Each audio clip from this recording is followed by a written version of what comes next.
When you practice mindful eating, you pay close attention to your food, your emotions, your hunger, and the signals that tell you when you're full. Engaging all of one's senses when eating and paying attention to one's reactions, emotions, and bodily signals, such as fullness or hunger, are all part of this practice.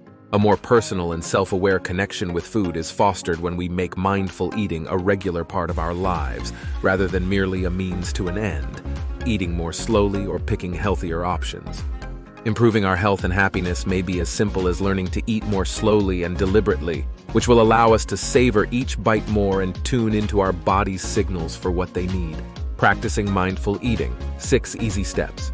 Making better food choices and establishing habits that are good for your emotional and physical health are both aided by practicing mindful eating. To help you begin eating more thoughtfully, here are 6 suggestions. First, give your brain a break and let your body catch up. Eating at a quick pace beyond fullness without paying attention to your body's signals, as opposed to eating more slowly and stopping when fullness is perceived. One of the most effective methods to persuade our bodies and minds to tell us what we actually need in terms of food is to slow down. Unconscious overeating occurs when the body delivers its satiation signal around 20 minutes after the brain does. However, by reducing our speed, we may allow our bodies more time to communicate with our brains and pick up on their messages. Several of your grandmother's more archaic table etiquette, such as sitting down to a meal, chewing your food thoroughly, at least 25 times, and placing your fork down between bites could be simple methods to slow down. Consider this. How can you pay closer attention to your hunger cues and eat more slowly? 2. Listen to your body's cues when you're hungry. Do your physical requirements take precedence over your emotional wants? It is common to tune into our thoughts first. But like with many mindfulness techniques, we may find more knowledge by focusing on our body first, rather of mindlessly munching whenever we feel the urge, which may be anything from boredom to stress, grief, irritation, loneliness, or any number of other emotions. We can learn to tune into our bodies and respond accordingly. Do you have poor energy, a rumbling stomach, or a slight dizziness? A lot of the time, we listen to our minds rather than our body when it comes to eating. Mindful eating entails paying close attention to when our bodies tell us we're hungry. Find out, how does your body let you know when it's hungry? What makes you feel hungry emotionally? Make your kitchen a place of mindfulness so you can eat mindfully. Having meals at irregular times and places as opposed to regular times and places with others. Instead of planning ahead for our meals and snacks, we mindlessly consume by aimlessly perusing cabinets and eating whenever and wherever we choose. In addition to making us less efficient, this hardwires our brains for new, less than ideal signals for eating and stops us from learning appropriate environmental cues on what and how much to eat. Would you like to make it a habit to snack whenever you're in a vehicle or other similar setting? I mean, who doesn't snack every now and then? But eating at regular times and locations has many benefits for your mental and physical health, including a more regular sleep pattern and improved happiness. Sitting down at a table, transferring food to a plate or bowl rather than directly from the container, and employing utensils instead of our hands are all part of the proper dining experience. When we dine with others, we not only connect with them on a more personal level and share what we have, but we also slow down, savor the food and the conversation more, and avoid emotional eating by watching our dining companions. A mindful kitchen is one that is well kept and organized in a way that promotes nutritious meals and welcoming gatherings. Take stock of the items you bring into the kitchen and the storage spaces you have designated. Quick access to nutritious eating options? Are any edible items visible? As soon as food is available, we devour it.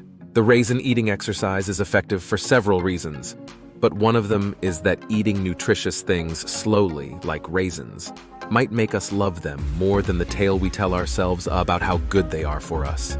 While it's true that you shouldn't micromanage your meals, particularly on special occasions, it's also wise to keep in mind that your eating habits may change depending on the season or the event. Additionally, rather of under or overeating and then feeling guilty about it. When you prepare ahead of time, you are more likely to eat just what your body needs at any given time. The conventional wisdom is that one should not shop while they are hungry, yet there is a happy medium that works here too. According to research on the psychological impact called moral licensing, consumers who purchase greens are more prone to peruse the ice cream and booze aisles afterward. It seems like we have this belief that our karma will eventually even out, and then we can spend that money on unhealthy food and other bad habits. Fourthly, figure out what drives you. Comfort meals that make you feel good, rather than those that are good for your health. Finding nutritious foods that are also cozy and delicious is another delicate balancing act. However, recall that initial thoughtful raisin. Before you gave it a go, did you think it sounded good? The raisin eating exercise is effective for several reasons, but one of them is that eating nutritious things slowly, like raisins, might make us love them more than the tale we tell ourselves about how good they are for us. Eating a varied and nutritious diet makes us less likely to overindulge in unhealthy foods and more likely to savor the good stuff. In the long run, we'll find more emotional and physical satisfaction from eating a wide variety of foods rather than just a few. 5. Develop a stronger bond with the food you eat, taking food's origins into account rather than viewing it as a finished good. Our relationship with the food we eat has grown increasingly distant in recent decades, unless you count yourself among the hunter-gatherers or subsistence farmers. Beyond the packaging at the grocery store, most of us don't give much thought to the origins of the food we eat. This is a shame since as we eat, we have a great chance to bond with the earth, the seasons, and one another. One can't help but feel connected and grateful when they take a moment to think about everyone who had a hand in making the food on their plate. From the people who cooked it, including themselves, to the people who stored it. From the farmers who grew and harvested the ingredients, to the people who helped them along the way.